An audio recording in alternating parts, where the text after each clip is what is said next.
Bienvenidos, iniciamos este martes con todos ustedes aquí en la primera mesa de opinión de Antioquia. Muchas gracias a todas las personas que en la calle nos saludan a uno, que dicen que nos ven. Muchas gracias, nos debemos a ustedes como siempre lo digo. Don José Gil, doña Las Andreas y don Arley, ¿cómo me les va? Muy bien, Nacho. Don Duber, Duber, no le cambie el Arley, nombre. Cano. Pero aquí ya dentro de poquito todo el mundo en la calle sale Duber y todo el mundo, Arley, Arley. No. No creo, Nacho. ¿Y este hombre anda en fútbol o qué? Sí, Nacho, recuerde que hay partido de Medellín. No, yo vas a ir un martes, ¿Qué va a recordar? martes, primer día de la semana, fútbol. ¿Quién va a ir a un partido de eso? No va nadie. No, verá usted los hinchas de Medellín en el ¿Y estadio. contra quién juega el Medellín? Ay, Nacho, es un partido de Copa Libertadores, la verdad, contra Nacional de Uruguay, creo, pero usted sabe Sí, que yo no Nacional soy de hincha Uruguay. de Medellín, entonces Pero sí, Nacional de estoy Uruguay. un poco enterado. Bueno, venga. ¿Es que esto va a bajar? Sí, Nacho. Esto va a bajar, se va a ir al suelo. Eso Porque, va a ver, bajar. ¿qué? Se Yo va a ir vi- al suelo porque lo tumben de la mesa. Sí, pero yo creo, porque yo vi hoy tremenda locución al mediodía. De hecho, nuestros compañeros de Hora 13 creo que se les retrasó el noticiero bastante. ¿Qué pasó? Pues el alcalde de Medellín, como presidente de la Junta Directiva de EPM, tuvo una reunión con los 8 miembros de Junta, expusieron una fórmula que él llamó una fórmula bastante creativa, con el propósito de cumplir esa promesa que hizo en campaña en estos últimos meses que le resta de gobierno. Esa propuesta es para no congelar, sino bajar la tasa de servicios públicos, pero en un caso puntual, y es el costo de kilovatio hora para la energía. En la factura que usted acaba de mostrar, Nacho, pues para las personas que, digamos, vivimos en el área metropolitana, se cobra acueducto, alcantarillado, energía y gas. Solamente nos vamos a fijar en energía. Hay otros municipios de Antioquia que solamente les llega el cobro para energía. Entonces, solamente se van a fijar en eso. ¿Qué pasa? Dice el gerente de EPM que el costo por kilovatio hora, dependiendo del estrato, va a tener una reducción en los meses de junio, julio, agosto y septiembre, es decir, en 4 meses, va a bajar el 0.6% ese costo. ¿Qué va a pasar con el resto de los meses? Despacio. Vuelva a leer ese el número que tiene. 0.06%. 0.6% Entonces, llévemelo, no me gusta que disminuirá. es matemática. Entonces, Si vamos una a hacerlo persona- con si este una ejemplo. persona y paga con- 100.000 pesitos de electricidad, ¿en cuánto se le rebaja? Ah, bueno, pues el gerente de PM nos lo explica con un efecto de 100.000 pesos. Entonces, vamos a ver cómo nos lo explica el gerente de PM en cuanto a cómo quedarían las tarifas de energía para un costo de 100.000 pesos de una persona, para que lo entendamos todo. Y enseguida volvemos con José Gil y hacemos una fórmula para que ustedes también la apliquen en su casa. Esto fue lo que dijo el gerente. ¿Qué es congelamiento de tarifas en lo que queda del año 2023? Básicamente, que lo que cada uno de ustedes pagó en su último recibo, bajo el mismo consumo, ¿sí?, le cueste lo mismo en lo que resta del año. Entonces, en los meses de junio a septiembre, los ciudadanos van a ver una disminución en su tarifa y de octubre en adelante vamos a ver un ligero incremento. El efecto combinado de esa reducción y de ese incremento es que el promedio de la tarifa de junio a diciembre es exactamente el mismo. Si hoy un usuario estrato 3, ¿sí?, paga 100.000 pesos, ¿sí?, por su servicio de energía con un consumo de 130 kilovatios hora, el siguiente consumo va a ser más bajito, probablemente alrededor de los 99.000. ¿sí? De pronto en el siguiente mes 98, 97, 96. Y en octubre vamos a empezar a subir y vamos a llegar en diciembre a los mismos 100.000 pesos. Como les digo, hay un alivio inmediato y después hay una estabilización. Entonces, la cosa queda de esta manera. Repito, junio, julio, agosto y septiembre baja esa facturación de energía en un 0.6%, de acuerdo a lo que vale el kilovatio hora. A ustedes que les llega esta misma factura de servicios, acá dice cuánto vale el kilovatio hora, pero vamos a hacer con José un ejercicio. Digamos, esta factura que tenemos acá en la mano es de una Para el factura... ejemplo. ¿Cómo? Para el ejemplo. Para el ejemplo. Esta es una factura estrato 4. En estrato 4, el kilovatio hora, el costo es de 792.42 pesos. José, si le aplicamos el 0.6 de reducción a esos 792, Son casi 5 pesos son casi 5 pesos. por kilovatio. Entonces, redondeando, es un poco menos de 5, pero redondeémoslo a 5 pesos. entonces, es decir que el kilovatio hora 792 le restamos los 5 pesos. 787. Esos 787, digamos en este caso, que en esta factura se consumieron 45 kilovatios en el mes. 45 por 5. Imagínense, no son 220, son 225 pesos. Exacto, de Esa es la reducción. reducción. Por eso el gerente de EPM explica, mire, una familia que se consumió 100.000 pesos, en el mes de junio ya le va a reducir, entonces puede que la facturación le llegue a 99.000. Al siguiente mes le llegarán en 98.000. Porque esa reducción del 0.6% es con respecto... O sea, 6% en un mes, otro ¿Seis? punto Cero. 6% en un mes, no me hagas asustar, punto sí le 6% en el Con otro, base en el punto precio 6% anterior, en con el base en el precio anterior. ¿Qué va a pasar en los meses restantes? Es decir, en octubre, noviembre y diciembre. Entonces esto se comporta como una V. Bajan estos primeros 4 meses y en los últimos 3 arranca nuevamente a subir. Pero a subir hasta donde, hasta el mismo costo del kilovatio hora que se tendría en el mes de junio. Ahora, queda acá una pregunta porque no tuvimos tiempo de hacerla en la rueda de prensa y es que hay que advertir algo. Estamos enfrente a lo que sería un fenómeno del Niño y de acuerdo a eso, pues la bolsa del kilovatio hora de energía a nivel nacional puede incrementar, eso puede hacer que suba. Por lo tanto, pues también el gerente de EPM, atendiendo a lo que pueda suceder con el fenómeno del Niño, nos queda una pregunta, Nacho, y es, bueno, puede que en diciembre realmente el costo de kilovatio hora ya haya superado lo que está en este momento el kilovatio hora para el mes de junio. Entonces ahí queda como un poco el tema en el limbo de qué va a suceder si en diciembre ya hemos superado el costo del kilovatio hora de lo que está en el mes de junio. ¿Cuánto le va a costar esto entonces a empresas públicas de Medellín?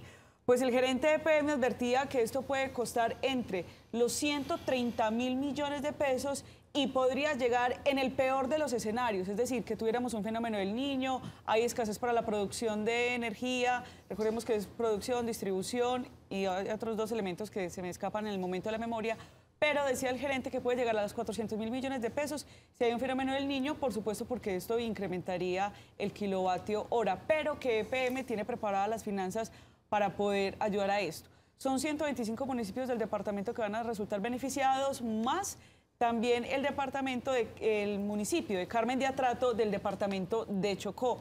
No funcionaría todavía para las otras filiales a nivel nacional donde EPM también tiene injerencia porque se tendrían que reunir con las juntas directivas de esas filiales para tomar esa decisión.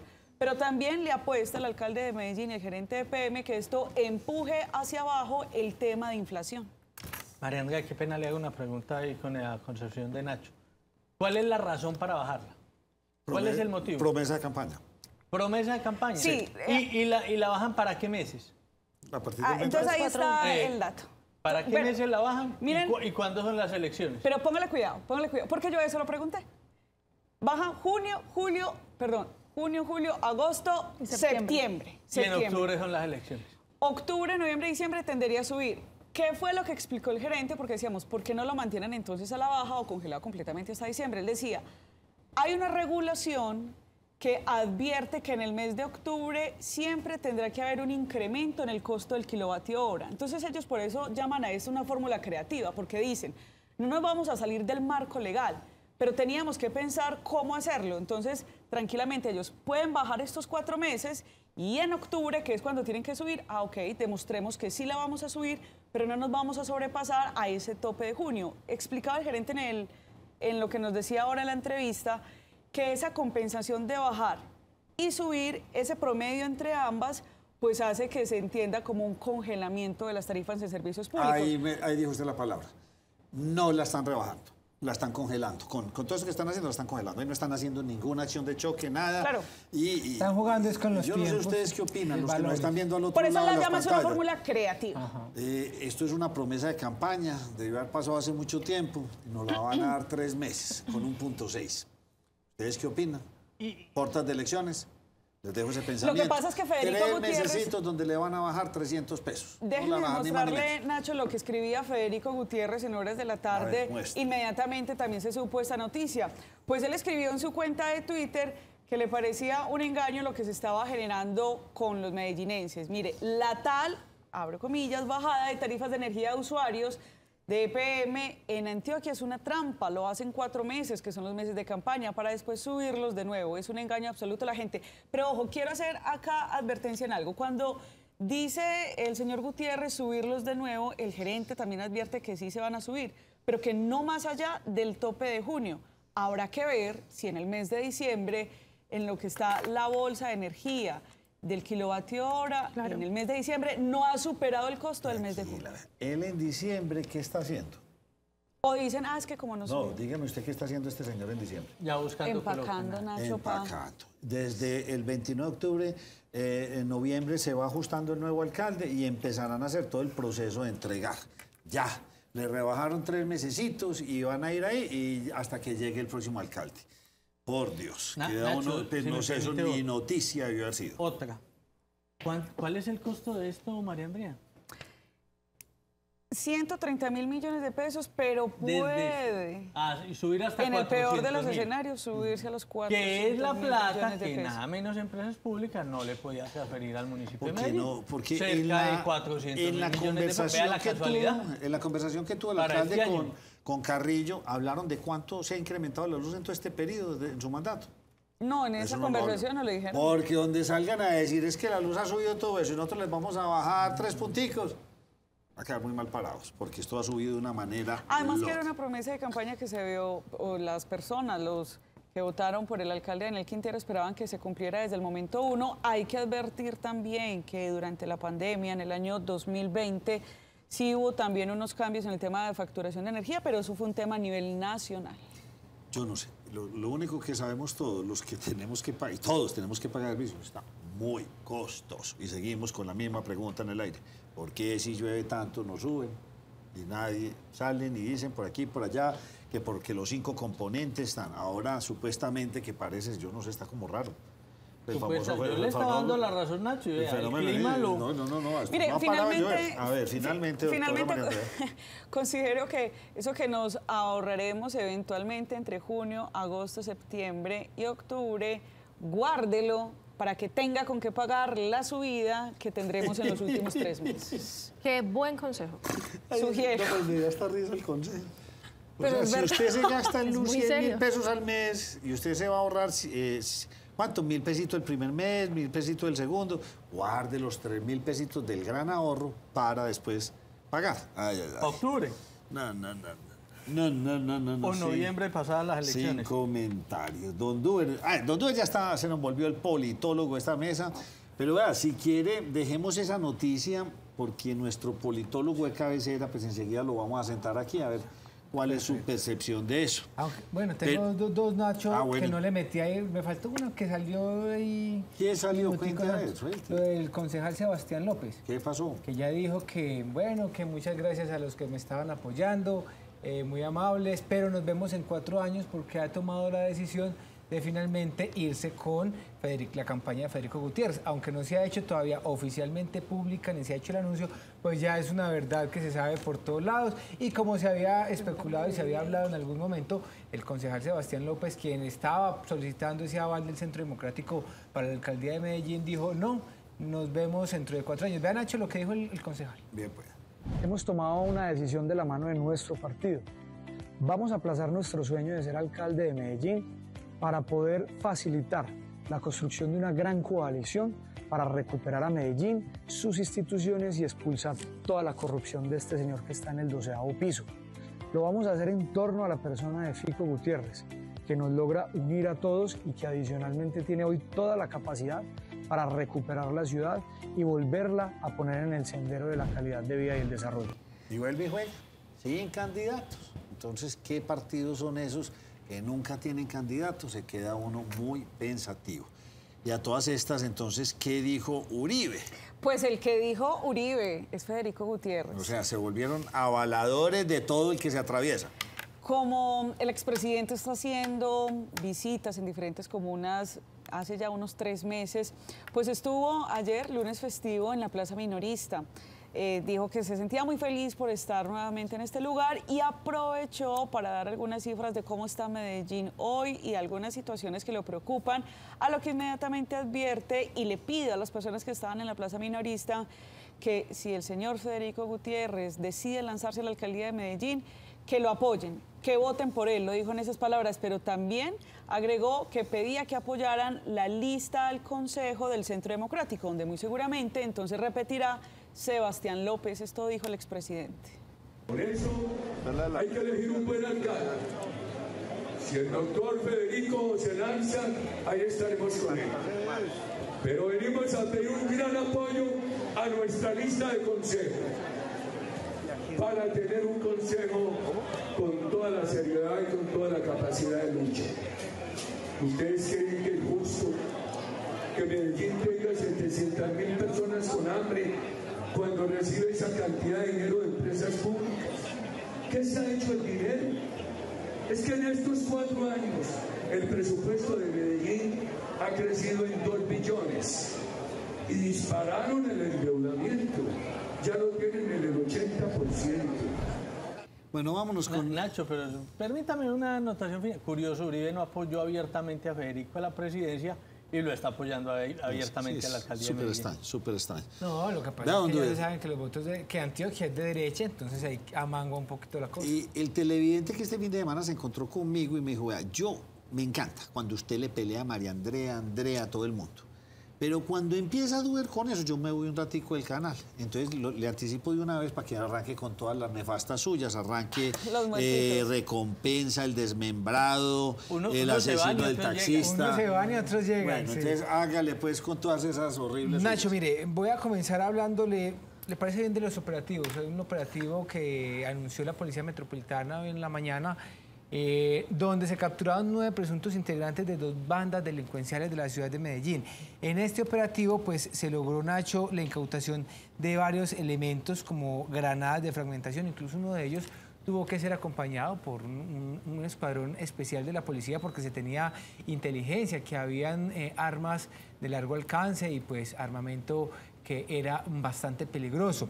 Y se llevó a cabo allí en Manrique, Santa Inés y Santo Domingo y Aranjuez. En Aranjuez fue donde se hallaron, Nacho, estas granadas de fragmentación, incluso pues también más de 100 cartuchos para fusil y también marihuana, entre otros. Esta es la primera noticia. Ahí hubo 9 personas capturadas, uno de ellos un cabecilla y varios coordinadores de la venta de ilícitos. La otra, Nacho, una noticia muy triste, y después de esta le doy las otras más trágicas, es ¡De madre! Venga, rápidamente, hombre. Tiene que ver, Nacho, con 2 jaguares, una noticia muy triste. Pues esa me tiene a mí bastante violentado, lamentable. me tiene, de hecho, pues veo que hay una campaña grandísima por tratar de capturar a estos. Sí, una recompensa. Una recompensa ¿Se que sabe se quiénes está... son? Nacho, mire, es que son... Y es que se están grabando y todo. Sí, señor. Yo ni quisiera eso porque me atormenta. Mire, Nacho, pues la Autoridad Ambiental del Departamento de la Nación anunció que va a entregar una recompensa de 20 millones de pesos para las personas que ayuden a dar con las 2 personas que asesinaron 2 jaguares en el municipio de Ituango.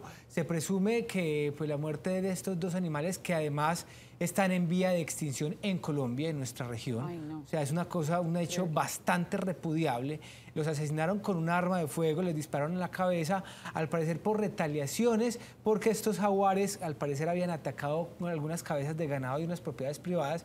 Entonces ya pues venían como los dueños del ganado muy incómodos, toman la decisión de montarle la cacería a los jaguares y ni siquiera capturarlos y entregárselos a la autoridad ambiental o cualquier cosa de esas. No, se grabaron y uno de ellos le gritaba al otro dispararle pues en la cabeza hasta que mataron los 2 jaguares. Se está entregando la recompensa, Nacho, de los 20 millones de pesos para las personas que ayuden a dar con los 2 responsables de pues haber asesinado estos 2 jaguares, estos 2 hermosos animales, porque son de una belleza espectacular. Lamentable. Bueno, Nacho, continúo con las otras. Sí, por favor, rápido. Y las otras, Nacho, tiene que ver... crítico del programa. Tiene que ver, Nacho, también una noticia en el municipio de Bello, el fin de semana allí, pues fue asesinado un taxista por un menor de edad. Resulta que, pues, en un acto de valentía, me parece a mí, la madre del presunto asesino del menor y la hermana toman la decisión de entregarlo a las autoridades, lo llevan hasta un CAI y lo entregan. Dice la policía que la decisión se toma porque el joven pues quien pretendía hurtarle las pertenencias al conductor le propinó varias heridas con arma blanca, lo asesinó y llegó muy angustiado a la casa.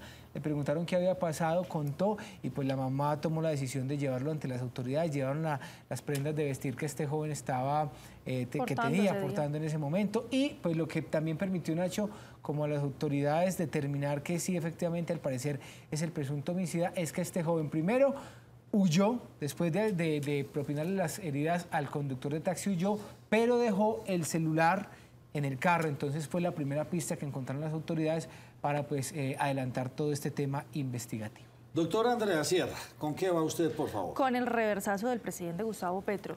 ¿Usted se acuerda, Nacho, que se hizo muy polémico un comentario que hizo el máximo mandatario colombiano con relación a la situación jurídica de su hijo, Nicolás Petro, diciendo en una entrevista que concedió para Daniel Coronel: yo no lo crié, eso entre comillas, que fue lo que dijo en ese momento?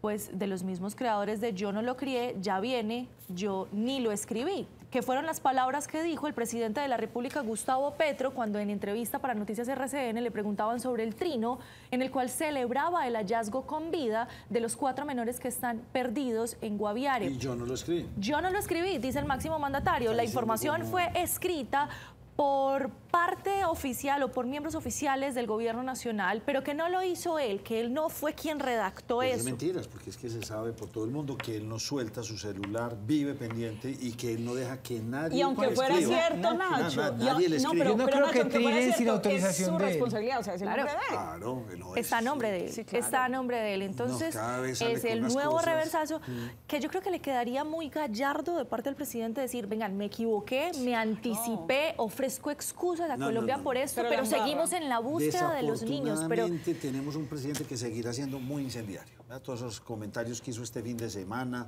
a donde le está apuntando de discurso, de calle, de balcón. Grave la cosa porque manda unos mensajes que poco a poco están impactando la economía. ¿Qué más tiene para contarme, Andrea Sierra?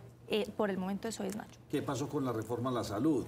Entonces ya, ¿eso cuántos trámites tiene que tener? Todavía le quedan pendientes en el trámite por el Congreso 2 trámites. En ese momento, ¿en dónde está? O sea, no está aprobada en el primer paso. Se ha aprobado en un primer paso, correcto. Okay. ¿Cuál es ese primer paso? Comisión séptima de la Cámara de Representantes. Listo. De ahí lo que salga y se corrija, entre otras cosas porque, miren, se han evidenciado problemas de articulados. ¿A qué me refiero? Los numerales de los artículos, en varios de ellos han tenido errores. Eso no puede pasar para debate de plenaria de la Cámara de Representantes así. Entonces, lo que se apruebe en este momento o lo que ha sido aprobado en esa Comisión Séptima de la Cámara de Representantes será pulido, entre comillas, para llevar esa ponencia final a la Cámara de Representantes plena, es decir, no a una comisión, sino que la plenaria tome las decisiones. Y ahí se podrían eventualmente llegar a Claro, devolver. Nacho, por supuesto, Si ahí ese bloque de articulados puede ser debatido. ¿Y qué es lo más probable que pase? Miren, en este momento, como está conformada la Comisión Séptima,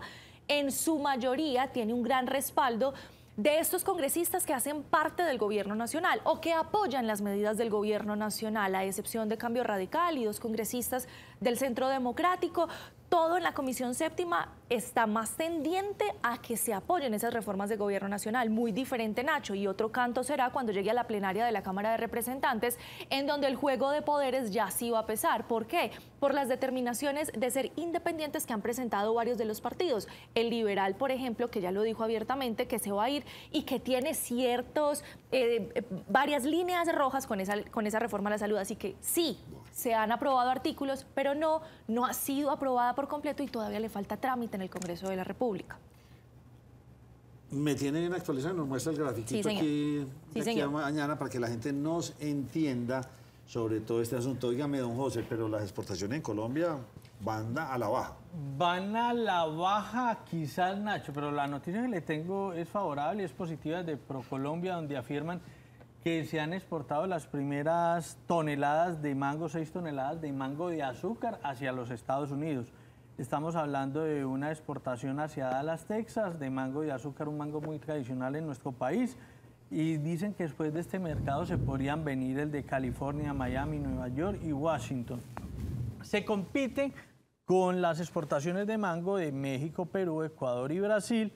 Hay que anotar que, por ejemplo, la empresa que hizo esta exportación exporta desde 2015 ya esta variedad de mango, de las muchas que hay, a Europa y Canadá. Eso en lo que tiene que ver con exportaciones. Si quiere también le hablo de las posibilidades de exportaciones que hay según Analdez, que dicen que están creciendo en nuestro país, que por ejemplo la exportación de vestidos de baño y ropa de playa superaron los 25 millones de dólares el año anterior y crecieron más de un 14%, y afirman que hay algunas fechas especiales que son ideales para esas exportaciones de nuestro país. Por ejemplo, el 11 de noviembre, que es el Día del Soltero en China, fecha para que aumenten las exportaciones, el Día de Acción de Gracias en los Estados Unidos, el Día del Soltero en China, 11 de noviembre. Que mejor dicho, es casi más importante que el Día de la Madre.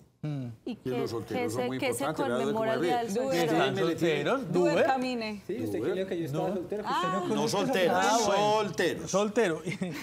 Y lo otro serían las exportaciones, o mejor, las celebraciones por Halloween. Por ejemplo, en Halloween, las exportaciones de confite crecieron un 43% el año anterior. 148 compañías exportaron a 90 países confites.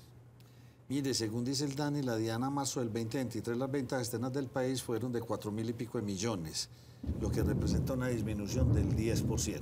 Y por lo que salieron ya los datos más recientes, vamos con disminución en las exportaciones. Como Lo está leí disminuyendo casi todo fin en de este semana. país. Bueno, ¿y el dólar cómo va? El dólar, Nacho, hoy se movió disminuyendo. Sí, tristemente También. está disminuyendo todo en nuestro país, desafortunadamente. El dólar se movió en una franja de 100 pesos, Pero ¿y a por la qué baja, es de triste 101 que pesos. disminuya el dólar?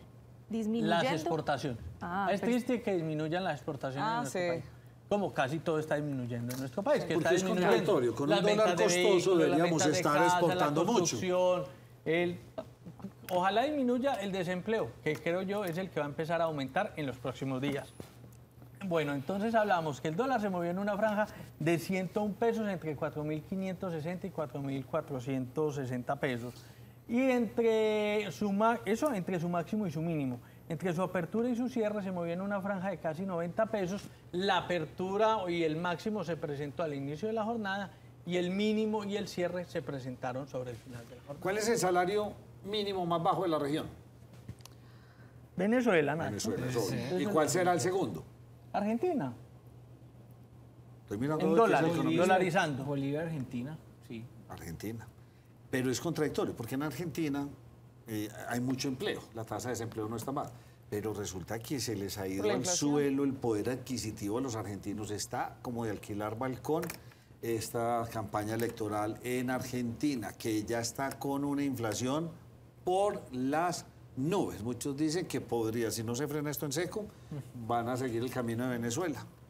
Acabaron con este país, estos Kirchner que llevan allá encostrados tantos Es años. que, Nacho, La gran economía de Latinoamérica necesario que hace les- 40 años, 40, 50 años. cómo la destruyeron. Más, después de la Segunda Guerra Mundial, lo que era demostrar. Vea lo que era demostrar en lo que está. Mire, Nacho, nuestros amigos de Statista publicaban una gráfica hablando sobre la inflación en Latinoamérica a 2022, noviembre de 2022, sin incluir a Cuba, de los cuales aseguran no tenían información, y es basada con datos que son compartidos por la Organización de las Naciones Unidas de Agricultura y Comida, de la FAO. Mire, Colombia ocupa el puesto cuarto en ese ranking que es hecho a noviembre del 2022 comparado a noviembre del 2021 con mayor inflación. 26,6% era el aumento de la inflación que había tenido. Le seguían o era superado solamente por Haití con el 32,8%, Argentina 86,6%, y el incremento que tuvo Venezuela, Nacho, fue de un 110,4% inflación comparada de noviembre de 2021 a noviembre de 2022. Sí. Miro a José porque sé que me va a preguntar algo. Sí, no, porque veo la cifra de Colombia. Obvio, la inflación es muy alta y para mí es más cercana a las cifras que da Andrea Sierra, pero esa cifra es muy distante de lo que manifiesta el DANE. ¿Vio las encuestas? Insisto, noviembre de 2022, no estamos hablando de mayo. Definitivamente Petro en Antioquia. De capa caída. Y en el país. De capa caída. No, pero en Antioquia les que vimos este fin de semana, donde salió Federico con un 62% de intención de voto. Aquí don Memo enseguida se nos sienta a contarnos el tema. Mejor dicho, hagamos una pausa y volvemos con ustedes a la primera mesa de opinión de Antioquia. ¡Ey, qué nota! Medellín ya va por su tercera línea metro. Tenemos Metro Plus, Metro Cables y tranvía. Y lo mejor, el metro de la 80 ya está en construcción. Medellín, mejor que nunca. Aquí todo florece.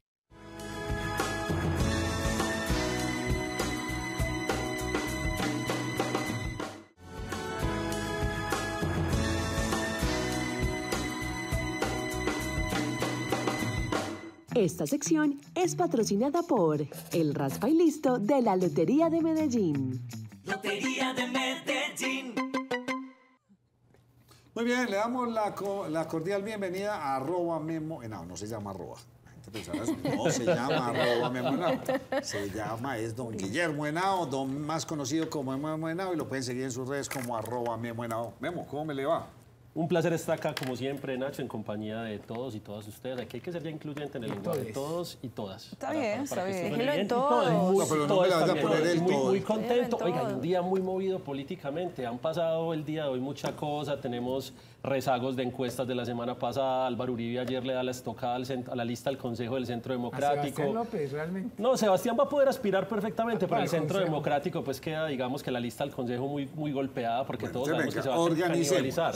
No, pero por encimita, Nacho, Natalie Vélez, no, por eso, no sus titulares, venga, no nos perdamos, vamos rápido. ¿Cuáles son los rezagos de la encuesta? Rezagos de la encuesta, pues primero hay algo que yo creo que queda muy claro y que lo hemos venido diciendo desde hace muchos meses: la imagen de la alcaldía de Medellín, la imagen del gobierno nacional, el desgaste del gobierno nacional va a afectar a los candidatos locales. Lo que estamos viendo es que el contrapunteo que se estaba viviendo entre la izquierda y la derecha en un momento determinado, que muchos decían que era una polarización que no se iba a vivir en la ciudad, la estamos viviendo. Y esa polarización, ¿a qué va a llevar?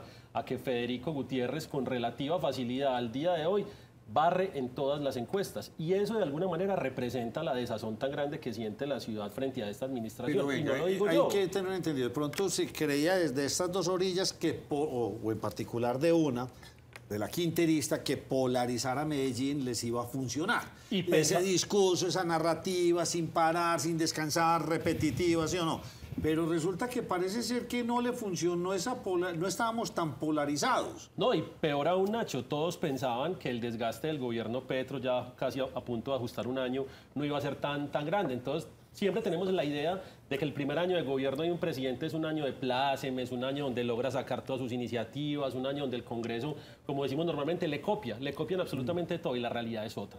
La realidad es que el gobierno Petro ha bombardeado parte de las relaciones que tenía con el legislativo. La realidad es que no tiene en este momento la cantidad suficiente de votos para que las iniciativas le pasen tan rápido como uno creía que podían pasar. Y en lo local lo estamos viviendo también. Ese desgaste del gobierno Petro va a hacer que los candidatos de la izquierda no ganen. Y mire, Nacho, yo voy a decir una frase que de pronto es un poquito pesada, pero en este momento no hay absolutamente nada de los grupos progresistas de Medellín que estén pensando en ganar. Es que mire, Nacho, no hay nombres, no hay orden, no hay cuadros, no hay partidos, no hay nada. Lo que vemos es unas aspiraciones individuales que representan personas que no están en el gobierno. ¿Cómo es que les decimos aquí? Los antojados. Los queredores. Los queredores. Hay una cantidad de queredores, pero no. Pero la realidad es que al día de hoy no se ve por ninguna parte ni la posibilidad de que el pacto histórico logre tener presencia en el Consejo de Medellín al día de hoy. Ni los quinteristas. Ni los quinteristas de pronto pueden tener ciertas posibilidades. ¿En dónde? En el Consejo de Medellín con independientes. Muy bien. Pero por el otro lado, en la Asamblea Departamental no hay en este momento espacio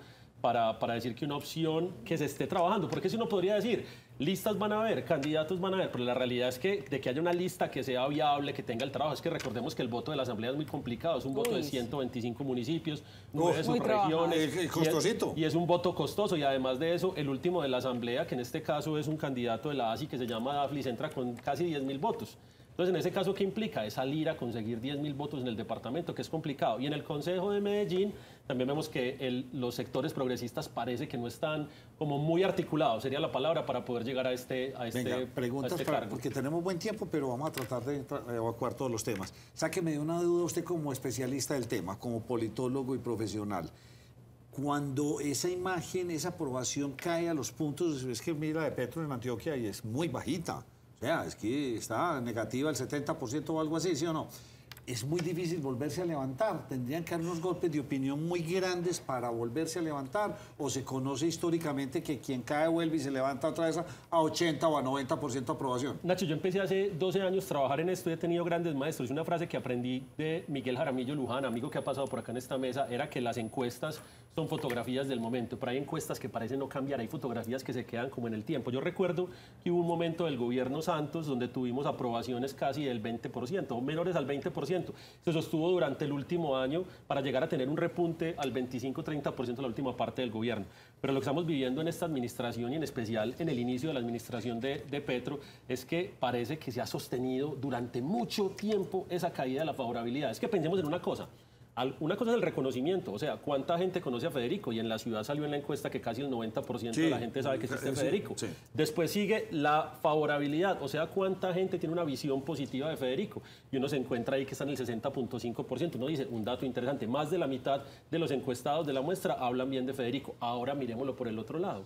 ¿Cuánta gente habla bien del gobierno local y cuánta gente está hablando bien del gobierno nacional? Y las cifras son espantosas en este momento. Ahora, evidentemente hay ejercicios comunicacionales para uno levantar esa favorabilidad o esa percepción positiva, pero es que recordemos, estamos a menos de 8 meses de que se acabe el gobierno. Lo que vemos el día de hoy es una de esas iniciativas que buscan elevar la favorabilidad de uno de los administradores de la ciudad, en este caso la alcaldía, pero todos sabemos, como lo dijeron ahorita en esta mesa, que toda buena acción de voluntad política tiene un costo. Sí. Y el costo político de la acción del día de hoy es que dentro de 4 o 5 meses, cuando los servicios públicos vuelvan a bajar, puede haber de pronto otra medición de la gente que diga, vuelvan a subir, puede haber otra medición de la gente que diga esto funcionó o esto no funcionó. O sea que siempre queda esa incertidumbre o ese riesgo. ¿Por qué ustedes los politólogos consideran tan crítico ese primer año y por qué en el caso de Petro y de muchos mandatarios de América Latina en los primeros años se han ido pues, de narices, como dirían los españoles? ¿Por qué ese primer año es tan importante? Varias razones, Nacho. La primera es que siempre estuvimos acostumbrados a que el primer año en los gobiernos de derecha era un año muy calmado, era un año donde el gobierno lograba cimentar dos cosas básicamente. Primero, construir toda su dinámica de gobierno alrededor de un plan de desarrollo que se aprobaba con relativa facilidad. Ese, digamos que ha sido también el caso de Petro. Logró aprobar con relativa facilidad. Pero lo segundo era que siempre ese primer año se presentaban las grandes reformas. ¿Por qué razón? Pues porque poner toda la carne en el asador para que el costo político fuera mínimo. Ahora, la realidad es otra, Nacho. En este momento la reforma a la salud pasó en la Comisión Séptima porque hubo un acuerdo individual y personal con los representantes a la Cámara, donde estuvo también una representante antioqueña. Y por otro lado, eso implicó el rompimiento con la otra parte del equipo, y es tener un acuerdo con 2 o 3 representantes y romper con los otros 12 o 13 de cada partido implica que te va a tocar negociar en cada una de las comisiones del Senado y de la Cámara. Ahora, también estábamos acostumbrados a que en el primer año de gobierno, los gobiernos generalmente tenían imágenes muy positivas y lograban además impactar fuertemente en la ciudadanía. El caso Boric en Perú el Boric en Chile demuestra lo contrario. El caso Castillo en Perú demuestra lo contrario. Y el caso Petro parece que también es un caso donde la finalidad del gobierno, que es lograr llevar su programa, sus proyectos y sus propuestas al éxito, no está funcionando. Es que, miren, Nacho, es que se la juegan todo en el asador. Tienen 3 reformas en este momento cursando en las comisiones y las 3, digamos, que van a paso lento. Normalmente en este primer año irían con pasos agigantados. O hay veces, ¿será que uno piensa que de pronto los presidentes en sus primeros meses o 6 meses son más recogidos y no tan comunicadores? Y Petro no ha parado de hablar. Pero es que está cansando a la audiencia. Para no mí sé, Petro tiene un problema. Para mí, desde la percepción como politólogo y como persona que trabaja en comunicación política, para mí hay un exceso a veces de comunicación de Petro. Y el exceso se da en la posibilidad que él tiene de responder desde su microgerencia a todo lo que hace. Es que el Twitter de Petro a veces hasta aburre, hasta cansa. A mí, por ejemplo, yo hablaba con los periodistas políticos en eso, yo le decía, qué pereza tu trabajo. Porque es que tener que estar pensando que Petro responde a las 11 de la noche, que hace una noticia nacional a esa hora y que todos deben salir a esa hora a ver qué pasó. Y la gente al otro día se levanta con la incertidumbre de saber qué dijo Petro, y eso es bastante molesto para muchas personas. Pero para otros demuestra un accionar de gobierno que puede llegar a ser muy efectivista. O sea, Petro constantemente está contando su gobierno. Ahora, que salga a decir que él trinó o que no trinó algo, habla desde mi perspectiva de una irresponsabilidad muy grande de Gustavo Petro, cuando él abiertamente es el que controla esa red social. Yo entiendo que no controle Facebook, entiendo que no controle Instagram, entiendo que no tenga mucho que hacer en la comunicación de Casa de Nariño, pero lo que es Twitter, que es la forma como ha gobernado históricamente en este país, o la forma como él se ha hecho partícipe del gobierno, es una irresponsabilidad salir a decir que no es él. No, pero es que mire, lo mismo dijo, que es que la paz total, que él nunca había hablado de eso. Y ¿a quién se la dejó en los medios de comunicación? Salió a recular en ese sentido. Estaba empezando a decir un montón de cosas, que los testimonios quedaron muy claros ahí, en trinos, en grabaciones, y empieza ya, y eso es un mensaje que la gente lo va entendiendo como una mala señal, o estoy equivocado en el Yo creo concepto. que los gobiernos que hemos tenido estos últimos años nos han demostrado algo. Lo primero es que tanto el gobierno de Cali, como el gobierno de Bogotá, como el gobierno de Medellín y ahora el Nacional han sido gobiernos que han jugado con la comunicación pensando que el vaivén comunicacional les iba a servir constantemente. Y evidentemente hay herramientas de comunicación para posicionar a los alcaldes. Lo vimos con el gasto exacerbado que tuvo en su momento Sergio Fajardo, el gasto más fuerte todavía que tuvo Federico Gutiérrez, pero el gasto aún mucho más fuerte que ha tenido Daniel Quintero, pues ha mostrado que han intentado, digamos, de alguna manera sostener esa imagen positiva, pero a largo plazo los resultados no están funcionando. Ahora, el presidente Petro también comienza con una matriz de comunicación bastante fuerte y al día de hoy los resultados son, digamos, que bastante pobres. El caso, por ejemplo, de la contratación que hubo con Colombia con Preeficiente, con el SECOP y todo esto, que fue por donde se mostró cómo se estaba haciendo todo este ejercicio para contratar y buscar mejorar la imagen de ciertas partes de la administración. Habla de que a Petro sí le preocupa esto, pero en la realidad parece no funcionarle tanto. La paz total hasta ahora no se ha podido llevar al territorio, la paz total parece que no es en este momento el proyecto que más le funciona al gobierno, a pesar de que eso sí es el proyecto bandera del gobierno nacional. Sí, vi una cosa, no sé si lo han detectado ustedes, ya le doy el paso a usted. Las bodegas de Petro se activaron otra vez a buscar, poner mensajes positivos, la gestión de él, que la esté contando otra vez. O sea, está empezando a pasar que él cuente cosas, pero que ya todo el mundo empieza a ratificar las cosas que le está haciendo. Estaban muy callados, pero fue porque... Es muy diferente el Petro activista, es muy diferente el Petro que estuvo 4 años en el Congreso, es muy diferente el Petro en campaña, a un Petro ejecutivo, a un Petro desde la presidencia, a un Petro que es el líder de los poderes del país, a un Petro que además ha hecho salidas en falso muy grandes como la de deslegitimar el papel del fiscal general de la nación, a un Petro que ha tenido unas salidas donde uno dice, este señor no conoce la Constitución o qué. Entonces en ese caso uno dice, el papel de activista le quedaba en su momento de activista. Ahora es papel de gobierno. Tengo una percepción, y ahora ya le doy el paso. Y me lo han preguntado y lo he dicho en varias oportunidades. ¿Será que a Petro le está pasando lo de Samper? O sea, Petro arrancó y se quedó como siendo congresista. A la ofensiva, a la ofensiva. En este momento yo lo percibo, por todo lo que leo, a la defensiva. Defendiéndose de los medios, de la FLIP, defendiéndose del fiscal, defendiéndose de este, del otro, de todo el mundo. Y cuando un gobierno entra en una fase defensiva, se desarticula muy fácilmente. Y eso fue en su momento lo que le pasó a Samper. ¿O estoy equivocado en esa percepción? Yo tengo una hipótesis mejor que hemos estado evaluando, y es que Petro no ha tenido un gran enemigo. Realmente todos esperábamos, como lo digo Germán Vargas Lleras, que es vicepresidente, que de alguna manera Álvaro Uribe iba a tomar esas banderas de la oposición para salir a, digamos, hacer esa contraparte discursiva de Gustavo Petro. La realidad es completamente diferente. Pero usted piensa que no tiene... No, pero es que hay veces es más fácil tener un gran enemigo que no tanta gente. Es que cuando usted se mete en este cuento de las redes sociales, uy, los NN más impresionante y todo el mundo, pues la gente del pueblo y dele. No, pero estrategia gobeliana, Nacho. Y es, no, la gente del pueblo, estrategia gobeliana, pero Nacho, cuando agrupe todo en un solo enemigo. Pero cuando usted tiene un solo enemigo, pues yo lo ataco y lo defiendo. Lo que yo digo, tangibilizarlo. Pero es que imagínese, Nacho, lo siguiente. En este momento la persona que parece hacer más oposición en Colombia de cara a las políticas que está intentando promover Gustavo Petro es Germán Vargas Lleras, no es Álvaro Uribe Vélez. Es que el que hemos visto que vino acá a Medellín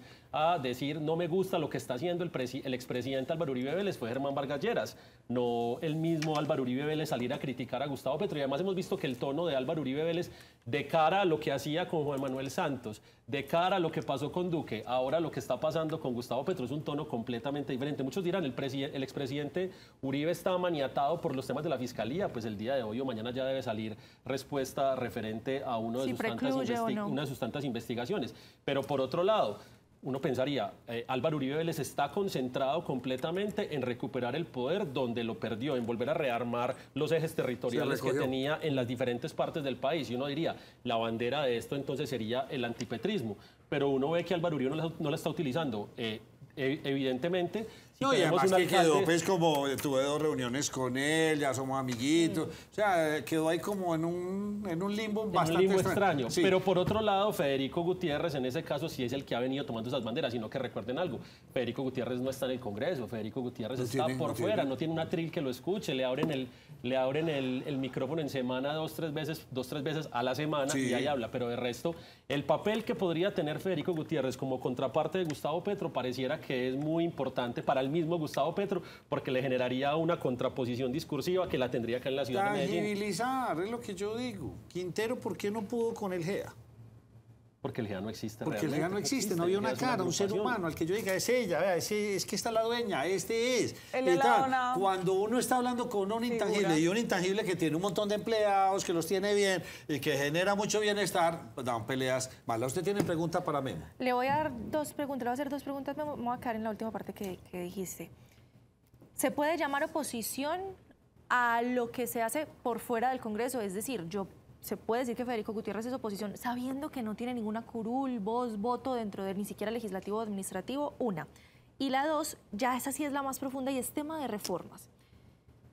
El gobierno, como usted lo dijo, se esperaba, es el gobierno del cambio y presentó todas las reformas estructurales de taco, todas las reformas. Esa fue una buena jugada del gobierno del cambio, haberlas presentado todas al mismo tiempo en esa presión y que incluso se hablara de pupitrazos. Con respecto a la primera, una frase que a mí me gustó mucho y que la dijo una senadora de la República, y fue: le damos la bienvenida a Creemos, un partido que cuenta con 0 representantes y senadores en el Congreso, un partido de oposición con 0 representantes. Una frase, digamos que muy fuerte, Sí, una frase muy grosera. No diré el nombre de la senadora acá en este momento, pero el asunto es el siguiente. Yo busqué a quién dijo eso. Pero el asunto es el siguiente. En la vida real pasa eso. Y es que Creemos en este momento no cuenta con un solo sillón dentro del legislativo. Y es válido. ¿Por qué? Porque es un partido que nace posterior a la coyuntura.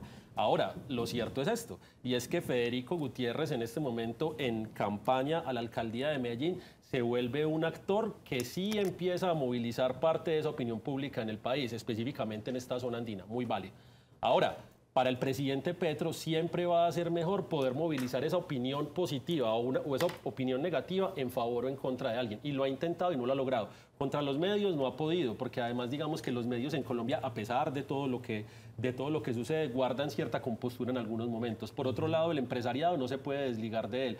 Por otro lado, a diferencia de la ciudad de Medellín, donde hubo una pelea de frente contra unos sectores, digamos que de orden estratégico, como puede ser el GEA, por llamarlo así, Daniel Quintero tenía la posibilidad de tener otras alianzas, pero es que Gustavo Petro no se puede ir en ristre en todo el país contra el empresariado.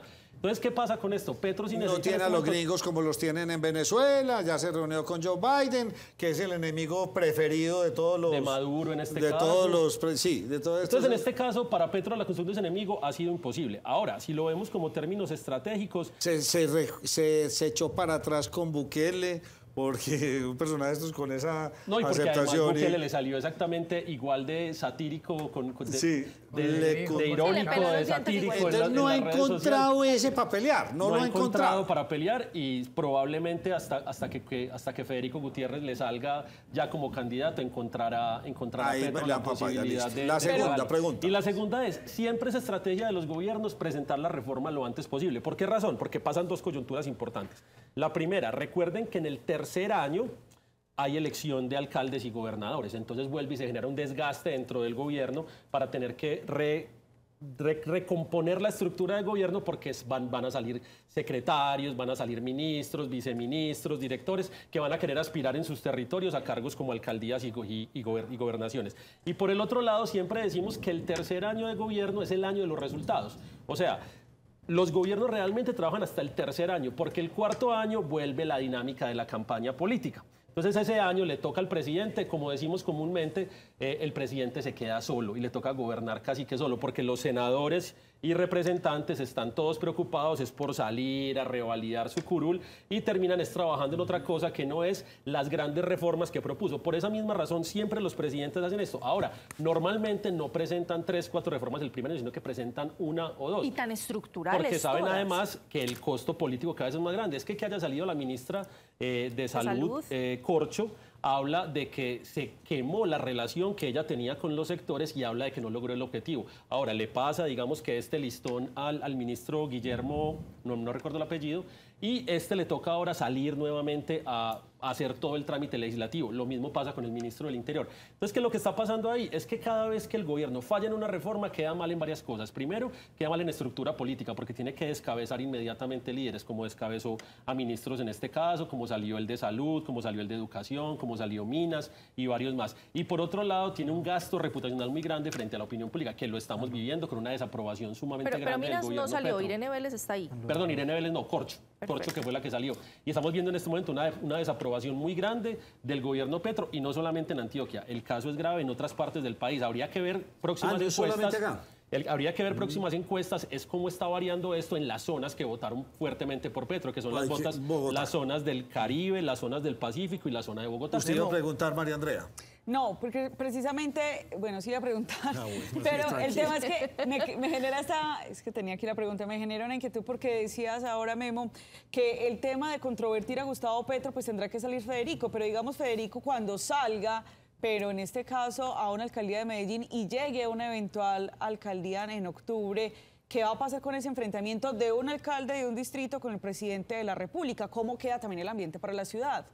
Esa pregunta la hacíamos también pensando en cuál es el mejor cargo para Federico. Alguna vez algunos me decían, no, es mejor que Federico aspire a la gobernación para poder que logre construir todo un ejercicio departamental que le permita posicionarse ya de cara al 2030, llegar mucho más maduro a una elección presidencial y poder tener equipos políticos en todo el departamento. Entonces, esa parte de la ecuación la resolvieron cuando creemos permite que ahora el partido de Federico Gutiérrez dé avales, que pueda tener concejal. Y estamos viendo cómo el partido de Federico va a tener avales en casi todas las subregiones, en muchos municipios ya han hablado de que van a tener avales principales, van a tener participación política. Entonces, por ese lado, Federico logra tener ya una estructura grande. Pero por otro lado, decíamos, las gobernaciones dependen mucho de presidencia. El gobernador y el presidente deben trabajar de la mano para poder estar ahí logrando cosas en el territorio. Cosa muy diferente a la alcaldía, que también evidentemente necesita articularse con la presidencia. Por acá pasa un candidato diciendo que en caso de que él fuera alcalde de Medellín y que él no, digamos que en este caso comparte las posiciones de Petro, pero que él trabajaría armónicamente con el presidente Petro. Y esa es la realidad. Sí, yo miro con 3 proyectos, Metrocables, Tren del Río y el Metro del 80. Esos son 3 proyectos de ciudad que necesitan apoyo del gobierno nacional. Que necesitan además, que necesitan financiación por parte del gobierno nacional. Entonces digamos que el trabajo sí o sí, además por las formas políticas, veremos que va a ser un trabajo que a pesar de las dificultades tiene que ser armónico. Es que además lo dice la Constitución, los poderes del Estado tienen que trabajar armónicamente y a pesar de que veremos eso sí confrontaciones discursivas, la ciudad tiene que trabajar obligatoriamente con el gobierno central para poder lograr grandes proyectos. Vamos a hacer una breve pausa y metámonos en todas las noticias del día. ¿Qué le pasó a Natalie, a Paulina Guinaga, a la alianza de los 4 candidatos a la alcaldía de Medellín, la alianza de los 4 de la gobernación? Es que vamos a hablar de todos esos temas a continuación. Ya volvemos. Fue calificado con un porcentaje de pérdida de capacidad de origen laboral. Le ayudamos a obtener la indemnización plena de perjuicios que debe pagar el empleador. Consúltenos en el 310-665-8193.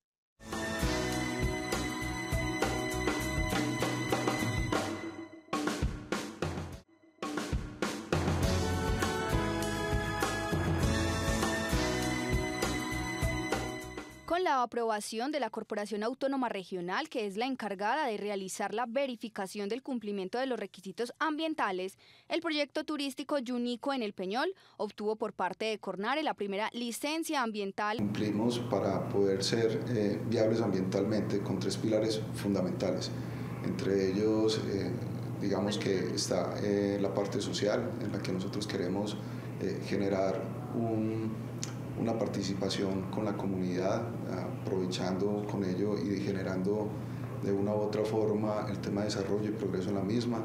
Tenemos también el tema económico para generar empleo, tanto directo como indirecto en la región. Y el otro pilar fundamental es el ambiental, obviamente. Estas personas que llegan con estos proyectos tienen que ser aliados de las comunidades para lograr esas obras de gran impacto y que en realidad pues lo que van a ayudar es con el mejoramiento de la calidad de vida de las comunidades. Conocemos del proyecto porque se ha socializado en varias ocasiones, no solamente con el Morro sino también con el Ubital, y hemos tenido claro de todo este respaldo que ha tenido por parte de EPM, por parte de Cornare, el licenciamiento, y creo que es uno de los únicos proyectos a nivel de país que ha tenido un reconocimiento por parte de Cornare en este licenciamiento ambiental. Bueno, Memo nos tenía ahorita datos bien importantes y el primero es, supimos el famoso cuento, el pacto de Chuscalito, donde pues, muchos lo han dicho férreamente aquí, Paulina Aguinaga, Natalia Vélez, la concejala Dañán, nos tocaba el turno a las mujeres y se hizo un pacto por debajo de cuerda. Pero hoy vuelve y revive. ¿Qué le pasó a eso con...? Hoy hubo un fallo, salió un fallo del Consejo Nacional Electoral donde dice que sí hubo violencia política de género contra las concejales y en especial contra Natalia Vélez, que ella fue la accionante en este caso. Y en este fallo Natalia Vélez buscaba que se le reconociera, en este caso, que ella sí fue víctima de violencia política de género. Y como tal el CNE, en este caso sí exhorta, invita y le ordena al Centro Democrático no volver a repetir este tipo de actos. Ahora, queda en el limbo, porque el fallo no lo dice abiertamente, es qué va a pasar en todo esto que tiene que ver con la expulsión que debía tener en su momento, según los estatutos, la concejal Natalia Vélez. Entonces, lo que uno esperaría es que si el fallo es retroactivo y se devuelve hasta junio del año pasado, pues se debería expulsar como tal a la concejal Natalia Vélez, lo cual le permitiría ya aspirar. Pero el fallo no lo dice. Entonces, en este caso, hay algo muy interesante. ¿Pero en qué lo beneficia a ellas? ¿Beneficia a las 3 mujeres o no? En este caso, beneficiaría a las que actualmente están en el Consejo, que son... No, pero ¿y las que ya salieron? No, o sea, pero en este se caso, ganaron la razón. Se ganaron la razón en este caso, pero no queda claro si queda con una expulsión retroactiva que permita que ellas aspiren. Entonces, por cualquier partido. Julio va a quedar ahí mal parado. Exactamente, porque hay unas palabras, digamos, que se repitieron constantemente en contra de estas concejalas que en su actuar estaban defendiendo una de sus premisas, bien o mal lo estaban defendiendo. Ahora lo que queda en el limbo es saber si hay una expulsión por parte del Centro Democrático, porque recordemos que la concejal Natalia Vélez en este momento se encuentra amarrada y no puede aspirar por otro lado, en razón también de lo que pasó con el presidente. Y seguramente querrá lanzarse otra vez al consejo. Yo pensaría que una persona con 20.000 votos debería querer lanzarse nuevamente porque es la concejal más votada de la ciudad, eso no se le puede quitar. Y porque además pasa algo, Nacho, piensa lo siguiente, que era lo que hablábamos ahorita en la mitad, y es que el Centro Democrático no tiene grandes electores. Es que el gran elector en este momento del Centro Democrático es Sebastián López, se le va Paulina Aguinaga, venga, ya vamos para allá, Corredor, se le va todo esto. Páreme ahí, ya vamos para allá. Duer, deme los 4 nombres. Nacho, mira, está Juan David Valderrama. Sí. Está Claudia Carrasquilla. Sí. Está... Juan Carlos Upegui. Juan Carlos Benjumea. Y el señor Carlos Cuartas. ¿Qué le parece esa conversa a ellos para salir un solo candidato y ellos qué van? ¿Por el centro, por la derecha? A mí algo muy interesante de eso, mire, yo desde hace tiempos que estoy acá siempre he dicho que los cargos uninominales no se ganan solos. Entonces, ¿qué significa esto? Que siempre se empiezan a decantar candidaturas en sentido de algunas alianzas. Pero venga, hagámosle un contexto a los televidentes que no saben, Nacho, que estos 4 nombres, estas 4 personas, pues anunciaron que el próximo jueves darán a conocer una alianza que se va a realizar entre ellos, al parecer, para escoger uno de ellos como candidato que los demás apoyarían. ¿Me repiten los nombres? Claudia Carrasquilla. Digo, Carlos Cuartas del Movimiento de Salvación Nacional. Poco reconocimiento. Poco reconocido, ex candidato a la vicepresidencia del país. Que están viendo ahí. Carlos Cuartas. Después, Juan David Valderrama, exdirector del INDER, ex candidato... ese es el que yo creo que va a ganar de los 4. Exdirector del INDER, ex candidato a la alcaldía de Medellín, tuvo concejales en el periodo anterior y además de eso, digamos que goza de algo de reconocimiento. Juan Carlos Benjumea. Viene del sector privado. No lo conoce nadie. Poco reconocimiento. Póngale la firma que está en el consejo. Va para el consejo. ¿En la lista consejo? Póngale la firma, siga. Y cuarto, la ex fiscal Claudia Carrasquilla. No despegó. Póngale la firma también en Consejo de Medellín. O sea, eso se lo gana Valderrama.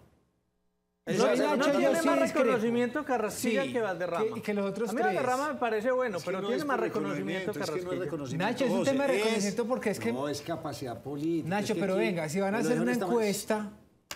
Va a ser, o sea, ¿quién vota? Política. A ver. No, todavía no lo han resuelto. Hay dos mecanismos que se está hablando. Uno de ellos sería encuesta. No, pero no lo han resuelto, me lo acaba de decir. No, es que no lo han resuelto. ¿Y cuál es el otro? Dos opciones. ¿Y cuál es el otro, Nacho? ¿Cuál es el otro? ¿Ir a consultas o ir por...? No, pero ya no pueden ir a consultas porque ya no pueden. Ya no está el tiempo, ya no se inscribieron para hacer consultas. La metodología tiene que ser concertación. Memo, hable usted de ese tema. Concertación o tiene que ser encuestas. Yo ahí difiero un poquito de ti, Nacho. Yo sí creo que el tema es reconocimiento. Porque realmente la elección se haría en función de qué tanto la gente reconoce a alguien o qué tanto es la percepción favorable. Recordemos que este año, en una de las tantas encuestas que hizo Independientes, buscó por medio de reconocimiento y por medio de favorabilidad decantar las candidaturas que al final se vio algo extraño y terminó elegido. Entonces, por reconocimiento Carrasquilla. Yo pensaría que por reconocimiento entonces, gana, digamos de que gana usted la Claudia pelea. Carrasquilla. Pero Nacho, ¿y ese movimiento cómo se va a llamar? Primero Medellín. ¿O qué? Primero Medellín, muy bien. Pero ¿sabe qué, Nacho? Y le anotó algo adicional, que habría otros 2 precandidatos que están también, al parecer, en conversaciones para sumarse. Tengo un nombre que es, de pronto, Juan Camilo Restrepo, el otro no tengo claro quién es. Juan Camilo no se mete ahí. ¿Usted qué cree? Yo creo que la alianza con esos 4 lo que va a hacer es medir alguito del aceite de la derecha en Medellín. ¿Por qué razón? Porque a pesar de que no están los candidatos más fuertes de la derecha, sí está un sector que hace algo que es importante, que es dar el primer paso. El primer paso para poder que se midan, porque es que lo que tenemos en este momento es más de 40 candidatos que todos sabemos que muchos de ellos son inviables, porque es la realidad que muchos de ellos están construyendo su marca en la medida que quieren aspirar nuevamente, de que van a estar en el Consejo, de que se van a hacer contar esta vez para ver su posicionamiento político. Entonces, en ese caso yo creo que este es el primer paso. Lo otro, rescato mucho que haya una mujer ahí como Claudia Carrasquilla, pues porque evidentemente goza de algo de reconocimiento, que yo creo que es de los otros 3. Y por el otro lado me parece muy interesante por Juan David Valderrama, porque siempre tuve en la cabeza la idea de que Juan David era un personaje que tenía ciertas dificultades para sentarse y al día de hoy con sus actos dice lo contrario, se está sentando, conversa. Y esto pensaría yo que sería una jugada interesante de cara a una posterior alianza con Federico Gutiérrez. Vamos con los otros 4, porque es que tengo mucha cosa que preguntarle a usted hoy. Vamos con otros 4. ¿Con los de Gobernación? Sí, Gobernación. Eugenio Prieto, Juan Diego Gómez. Mauricio y Andrés Julián. Mire, esta alianza ha tenido... Van por encuestas, sí, van a hacer una encuesta, deben arrancar esta semana o la otra. Cuente a ver. Yo creo que hay 2 cosas muy interesantes que contar. La primera es que yo creo que de los 4, si me preguntan a mí en este momento, el que goza de mayor visibilidad en este momento, por tener a Andrés Julián, pero por salir a la calle, digamos, o por nombre o por lo que está haciendo, es Eugenio Prieto. Eugenio en este caso, digamos que ha venido moviéndose. Juan Diego parece que se ha quedado quieto y Mauricio lo que sí es que ha lanzado una campaña digital bastante fuerte y una campaña con unos mensajes, digamos, que bastante pesados con el tema de Antioquia Federal, que hasta han sido criticados ya, digamos, que por actores a nivel nacional. Sí, se hizo un harakiri ahí. Que le han dicho, señor Tobón, piense claramente lo que dice, porque es que el modelo central o el modelo federal no depende ni del alcalde ni del gobernador de Medellín. Eugenio Prieto podría estar pensando en que gana tranquilamente en Medellín por el reconocimiento que tiene, aunque Andrés Julián ya se ha recorrido el departamento 3 veces. Pero Andrés Julián como tal, digamos que tiene una fortaleza en toda la zona oriental del departamento correspondiente a Río Negro y las 4 o 5 subregiones. Pero hay pelea con Juan Diego. Pero ahí tiene la zona de los embalsos de Juan Diego, tiene varias alcaldías. Yo creo que hay varias cosas que tener en cuenta ahí. Lo primero es... Por ejemplo, Eugenio Prieto ha sido varias veces senador, ya tiene una maquinaria muy engrasadita, ya sabe cómo llegarle a esos votos. Y otra cosa es la siguiente, Eugenio ya empezó a hacer alianzas políticas que suenan. Eugenio ya hizo la alianza correspondiente con el sector de Envigado, con el representante Julián Peinado, con el exalcalde Héctor Londoño, además se le suma a la gente de Sabaneta y además tiene una bandera política. ¿Cuál es la bandera política al día de hoy de Eugenio Prieto? Todo el tema ambiental sumado a todo el tema de la construcción del territorio. Y hoy tenemos a un Eugenio que sale a decir, mire, en Cicla lo dejé de esta manera, en Cicla Juan David Palacio lo tiene de esta manera, los resultados se pueden comparar. Más allá de que sean buenos o malos, como discurso es un Eugenio que sale, un Eugenio que se ve un poquito más. Ahora, el caso de Mauricio, como decíamos, es un caso de una bandera pues que es su matriz de generar escándalo, que lo hace bastante bien con el tema de Antioquia Federal. El caso de Juan Diego es un caso de alianza política, está tejiendo sus alianzas, pero hay otro caso por debajo, Nacho, que me parece a mí que empezó a moverse más, que es el caso de Luis Pérez. Que Luis Pérez está tejiendo por debajo toda una red que le permite hablar con exalcaldes del periodo 2015-2019 para empezar a montar toda una estrategia grande que permita que el apoyo de sus alcaldes lo catapulte a la gobernación. Entonces tenemos 3 candidatos fuertes ahí. Eventualmente que salga Luis Pérez. El que salga de estos 4 y a Luis Fernando Suárez.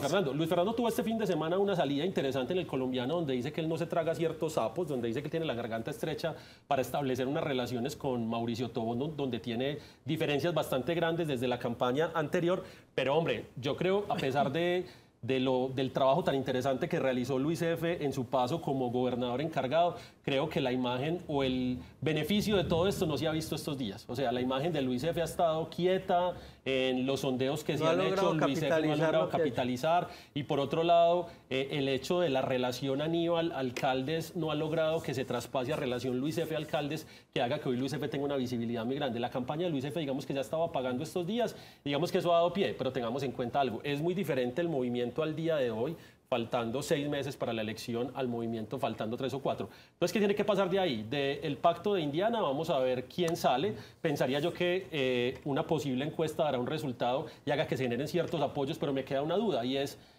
Centro Democrático, en caso de no ganar, va a renunciar a una candidatura sabiendo que tiene que lanzar una lista a la Asamblea y sabiendo que también tiene que jalar una lista al Consejo. Se van a acomodar rápidamente. Entonces yo diría como que queda complicado el tema. ¿Y qué pasa con los otros, José? Bedoya... Julián Bedoya, ¿qué más? Esos ya están en esta Están quietos. A Julián se le pregunté en varias oportunidades si su campaña va o no va y él ha salido a decir la campaña continúa. Pero es que recordemos algo... está algo... esperando que le archiven lo de la Fiscalía. No sé, pero recordemos algo, Nacho, y es, la campaña de la gobernación requiere de dos elementos muy grandes. Uno es estructura política. O sea, a mí me han dicho, no, es que si gana el área metropolitana, gana la gobernación. Y no es así. Si eso fuera así, Andrés Guerra hubiera sido gobernador de Antioquia en cualquiera de dos aspiraciones porque él ganó el área metropolitana. Pero por otro lado también requiere todo el capital económico y toda la movilidad de la campaña para poder llegar. Es que mire, Nacho, usted se va a recorrer en un helicóptero como lo hacía Aníbal Gaviria o Andrés Guerra, el Bajo Cauca, 6 municipios. Usted lo recorre en día y medio. Usted por tierra para llegar a Nechí se demora 8 horas. Entonces no se venga a engañar acá pues que un candidato sin recursos, sin equipo político, va a poder llegar a la gobernación. Y por otro lado... Y con los temas de seguridad que están... Y por otro lado, establecer esa relación con 125 alcaldes, con 250 candidatos a alcaldías, hace que te hagas una persona con recorrido político. Y ahí Luis Pérez tiene un camino recorrido. Pero está muy parejita, ¿o no? Eugenio Prieto tiene un camino recorrido y Luis F. también avanza en eso. Entonces queda la pregunta del resto, ¿qué? Tú a mí me dices, Andrés Julián ha visitado todos los consejos del departamento y estoy completamente seguro que Andrés lo hace bastante bien, pero la realidad es que es muy diferente visitar a hacer los acuerdos políticos con los alcaldes y con los concejales. Estará muy reñida esa campaña. Por ese lado sí hay una cosa Diría yo que interesante. va a estar más entretenida y más va a ser más entretenida gobernación que alcaldía. Listo, vamos para alcaldía. ¿Qué pasó entonces? Usted tenía la pregunta, ¿por qué Federico no se lanza? A mí todo el mundo me pregunta, ¿por qué no se lanza? ¿Usted qué tiene la fecha de lanzamiento? Dilata tanto eso, sin embargo, quiero ahondar un poquito más para que nos expliques, Memo, desde tu visión de politólogo, porque cuando él advirtió que él no descarta realmente el lanzarse, pues veíamos que inmediatamente reaccionaba el alcalde de Medellín, Daniel Quintero, con una serie de trinos donde comparaba esta recta final de su gobierno con lo que fue la alcaldía de Federico Gutiérrez. Federico se ha mantenido ahí en la línea, no ha respondido a absolutamente nada, salvo hoy que respondió con un trino sobre las tarifas de EPM, pero a pesar de que Daniel Quintero le saca cifras negativas a Federico Gutiérrez, él no responde y parece que se estuviera guardando. Estrategia básica y es no asuma el desgaste que usted no tiene que asumir. Si usted no tiene que ir a una guerra, no vaya. Estados Unidos nos mostró varias veces que salir a las guerras innecesariamente causaba unos desastres económicos, reputacionales. Y colaterales durísimos. Y colaterales gigantescos. Entonces, en este caso, bajo esa misma lógica, la pregunta sería, ¿por qué salir antes a asumir unos costos que además no tengo necesidad de asumir? Partiendo de algo, ahí sí entra la variable reconocimiento. El reconocimiento de Federico Gutiérrez en la ciudad es del 90%. Ahora pasemos a los del pacto de ahora. Te lo pregunto a usted por encima, ¿cuánto es el reconocimiento? Diga cualquier cifra, ¿cuánto es el reconocimiento de Carlos Cuartas o de Juan Carlos Benjumea? No llega al 1, no llega al 1. No llega al 5% en la ciudad. No, yo pensaría que no llega al 1. Y tengamos algo en cuenta, y es, hay comunas de la ciudad que usted necesita casi que caminarse cuadra a cuadra, o que necesita tener un alto nivel de incidencia para ganar la alcaldía. Hablemos de dos, la 16 y la 14, Belén y Poblado, que usted, la comuna 16 es decisiva en la alcaldía de Medellín en este caso. Ahora, Federico Gutiérrez sale con un activo muy grande, que es ese reconocimiento. Entonces, ¿para qué salir? Lo otro es, alarguemos lo suficiente los tiempos de inscripción. Recordemos que se pueden inscribir hasta el 28 de junio. Entonces, por lo tanto, el desgaste como tal, que lo hagan el resto para que se hagan reconocer. De julio. De julio, para que se hagan reconocer. Entonces, por lo tanto, ahí Federico tiene un terreno ganado bastante grande que le permite a él jugar con eso. Y es una estrategia que ya la han utilizado varios. Recordemos que Aníbal Gaviria en el periodo anterior, en el periodo electoral también se lanzó por allá en el mes de junio, bastante tarde, porque no hay afán. Y porque tiene partido, no necesita avales, tiene salir a gastar plata. Esa estrategia funciona para ellos, que ya tienen ese reconocimiento y que ya vienen con un activo, que ya vienen con un Sí, por eso funciona para ellos. Caso muy diferente a otros actores que desde el mes de octubre tuvieron que salir a hacer su campaña porque buscan reconocimiento. Otros que han venido saliendo con el paso de los días. Sí, hay casos muy graves. Miren el caso de Gilberto Tobón. Gilberto Tobón es un caso extraño en este momento porque es una persona que uno creería que tiene un reconocimiento bastante alto en la ciudad por lo que ha sido su paso por la universidad, por lo que ha sido su paso como activista. Fue más a nivel pero nacional. Lo que ha pasado con su elección o su no elección como congresista de la República con esa votación tan alta, pero va uno a ver y las cifras hablan de un reconocimiento que no supera el 40%. Entonces, en este caso uno dice, a Gilberto también le toca ir a andar la ciudad, a hacer todo el trabajo para poder que la gente sepa que Gilberto tome, y así le pasa a otros tantos candidatos, ¿no? Vamos a hacer una pausa y vamos a tratar de entender esta encuesta y por qué algunos actores ahí aparecen fuertemente. Ya volvemos. ¡Ey, qué nota! Medellín ya va por su tercera línea metro. Tenemos Metro Plus, Metrocables y tranvía. Y lo mejor, el metro de la 80 ya está en construcción. Medellín, mejor que nunca. Aquí todo florece.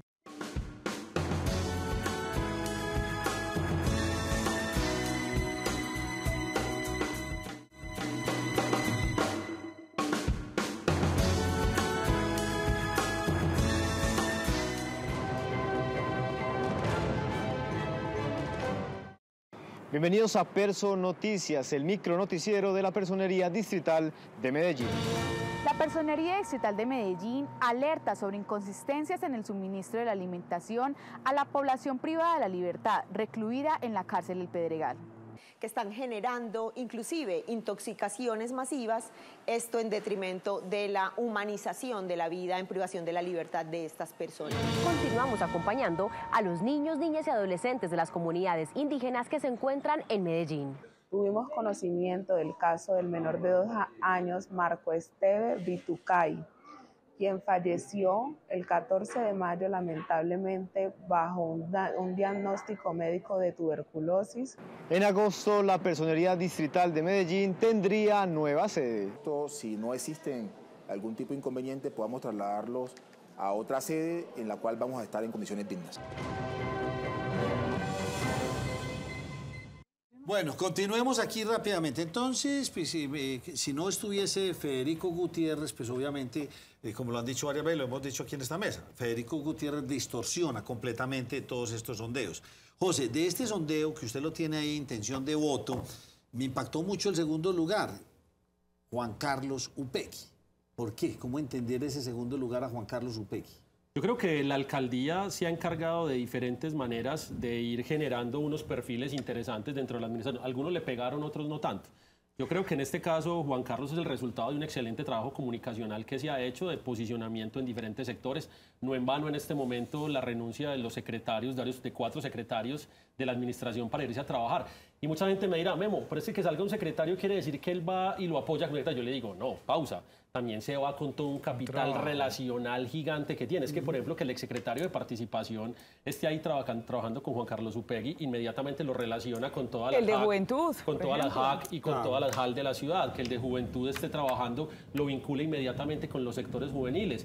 Que el de no violencia también lo esté ahí, lo vincula con unos sectores. El de Entonces es puro trabajo de alcaldía. Es un trabajo, digamos, ¿y por qué ese trabajo de alcaldía no ha funcionado ni con André Uribe ni con Albert Corredor, que todos pertenecen al mismo redil? Por una razón, André Uribe en su caso parece que tuvo una ruptura bastante grande con el sector del quinterismo. Porque no estoy de acuerdo con el mecanismo. No sabemos qué pasó, algunos dicen que esa fue la razón, realmente no sabemos. André tenía Guapit, ya no tiene Guapit, André contaba con el apoyo de Chamorro, no sé hasta dónde va a tener el apoyo de Chamorro o hasta cuándo lo tuvo, pero además de eso, digamos que dejó de tener el micrófono. ¿Y qué es tener el micrófono? Que antes André salía en todos lados, tenía la posibilidad de estar en los debates de ciudad, digamos que eso hoy se ha apagado. Yo creo que Corredor, en cambio, sí ha tenido un despliegue bastante grande. En este momento, Corredor tiene una cantidad de vallas y de publicidad en la ciudad que no se pregunta como, venga, miremos, contemos, pues, está bien que todos queremos estar en campaña, está bien que todos queremos visibilidad y todo, pero ¿hasta dónde estamos como en ese límite de lo legal y lo ilegal? Y, por ejemplo, lo que pasó con Luis Bernardo habla de que se nos están creciendo los costos de campaña en la ciudad de una forma espasmosa. Es que tenemos una valla que antes costaba 5 o 6 millones y ya hay vallas que están costando 7, 8, 9 millones de pesos, y eso habla de una competencia feroz internamente. Pero yo creo que Albert, en cambio, sí ha venido con un trabajo de crecimiento, pero las cifras hasta ahora parece que no están avalando todo ese gran trabajo. ¿Por qué las cifras no le están ayudando a Rodolfo Correa, que también empezó, ha hecho un trabajo juicioso? Y que en todas las encuestas anteriores, Nacho, venía punteando. Sí, venía punteando. Aparece una Liliana Rendón tardíamente y ahí va para arriba sin que nadie se dé cuenta. ¿Qué pasa con esos dos en especial? Yo creo que a Rodolfo le están cobrando algo, y es no tanto en la parte de reconocimiento, sino en la parte de favorabilidad o desfavorabilidad. Es el hecho de que Rodolfo en algún momento parecía como tener cierta imagen visual o cierta parte gráfica que lo asociaba al quinterismo, cuando decía sin partidos ni jefes políticos. Digamos que en cierta medida eso al principio de la campaña la gente decía, ve, es muy quinterista. Ahora, durante estos últimos días, él ha intentado desligarse de eso con comunicados, ha hecho unas unas piezas gráficas bastante interesantes, unas audiovisuales donde también unos spots publicitarios donde también ha hablado de esto y siempre ha mantenido su discurso de decir no soy de izquierda ni de derecha. Yo, a diferencia de varias personas, yo creo que en este momento sí hay necesidad de posicionar un discurso en la ciudad alrededor de algo. La gente está exigiendo, hace un tiempo decíamos, ¿por qué son tan tibios? ¿Por qué no están ni aquí ni allá? Y algunos decían, hay que ser tibio para no entrar en la polarización. Hoy pareciera que pasa lo contrario, y es el hecho de que la gente sí está esperando que se tome posición. Sí, la gente está necesitando que le digan lo que está pasando en la ciudad, ¿se va o no se va a repetir? Y ese se va o no se va a repetir está marcado es por la continuidad o no de una forma de gobernar, sea bueno o mal. Me está cogiendo la noche aquí. Le pregunto por dos rápidamente. Daniel Duque y Cuartas, ¿quién va a ser en última? Si Daniel Duque sí le da, Cuartas le da, o esos arrancaron ya desinflados. Yo me encontré a Daniel hace pocos días entregando su informe de resultados por allá por la estación de Exposiciones y yo veo a una persona, digamos, con mucho ímpetu, bastante joven, pero con mucho ímpetu. Yo lo que creo es algo, los avales para alcaldía no los define un candidato, los define un conglomerado en este caso. A pesar de que tenemos 34 partidos políticos en Colombia, él tiene que aspirar obligatoriamente por el Partido Verde, lo que obliga a que internamente tiene que haber un acuerdo entre los representantes del Partido Verde, que en este caso son Elkin Ospina y Camilo Londoño, y por otro lado llegar a estos acuerdos a nivel nacional. Pero no se van a inflar. Y en este caso pareciera que a Daniel le queda complicado y Jaime tiene ahí un camino por recorrer. Uno que estaba como inflado y no sé, y le pregunto por estos tres ya para rematar, Juan Camilo Restrepo, Paulina Aguinaga y Luis Bernardo Vélez, que han dicho que siguen y van hasta el final. Mira, de los tres, Juan Camilo Restrepo, digamos que goza del mayor reconocimiento, evidentemente, por su paso como viceministro por las toldas del gobierno Duque, comisionado de paz, alcalde encargado, pero a pesar de eso, digamos que yo tengo la percepción de que a Juan Camilo le gusta hacer las cosas como que solo. Entonces uno ve a Juan, yo me encuentro a Juan Camilo, digamos, en el cruce de San Juan con la 70 y lo ve uno allá corriendo, pero siempre uno lo ve con 2, 3 personas ahí y Juan Camilo no goza de tener como un equipo, digamos, que bastante grande. Y esa percepción de soledad también le ha costado a él apoyos. Pero él no está recogiendo firmas como tal, él es como más de reconocimiento, buscando quién lo avale. Pero en este caso el tema es que Juan Camilo tiene unos acuerdos, digamos, que vienen del pasado, del santismo, de todo lo que él ha tenido y además todos esperábamos que la fuerza que tenía Juan Camilo viniera representada por salir del gobierno Duque, pero la realidad ha sido otra. Y me preguntas por Luis Bernardo. Hombre, Luis Bernardo, digamos, yo siempre cuando me preguntan por clima político de Medellín, digo, a la primera persona que hay que preguntarle es a Luis Bernardo Vélez, porque él es el que mejor lee el clima político y la coyuntura de la ciudad. Pero al día de hoy Luis Bernardo, digamos que no ha logrado cuajar la idea lo suficiente como para hacer lo que hacía antes, que era sumarse a un proceso político, o como para hacer lo que quiere lograr, que en este caso es lanzarse él directamente a una alcaldía. Luis Bernardo goza de tener muy buenas relaciones, ha tocado las puertas de diferentes... Pero tampoco descarta alianzas, porque recuerde la foto famosa aquella también con Valderrama, de Dignidad y Compromiso. Esto es claro. Un candidato, el único candidato que al día de hoy se puede dar el lujo de andar solo y decir que solo gana la alcaldía de Medellín es Federico Gutiérrez. El resto sí o sí... Paulina Aguinaga buscar alianzas. Paulina Aguinaga está desaparecida, hombre, qué pesar, una mujer tan inteligente, y la vi hace muchos días recogiendo firmas en el centro de la ciudad, pero después de eso, digamos que la campañas son difíciles, Nacho. Las campañas requieren... Y además arrancado muy tempranamente. Requieren inyección económica. ¿Cuándo cree usted que esto se va a activar en la forma de encontramos ya la depuración? Después de inscripciones de candidaturas. O sea, el 1 de julio. O sea, el 1 de junio va a empezar algo que es decantamiento de candidaturas, porque van a decir, ¿usted con quién va y qué aval tiene? Se destapan los avales. Como ¿Primero de junio se empiezan a destapar los avales. O sea, la semana entrante. La semana empiezan a destaparse avales. ¿Qué es eso? Los avales no se cantan, los avales se muestran. Mire, yo tengo el aval. Ya. Entonces van a ver algunos con el aval del Marcha, Partido Ecologista, con Fuerza de la Paz, que ya pasó por acá, con los partidos de las negritudes como Renaciente ya, que uno dice esos de dónde salieron. Pero van a haber otros que más adelante van a salir diciendo, tengo candidatura, tengo reconocimiento, voy. Síganlo, @Memo Henao. Gracias, mañana nos vemos.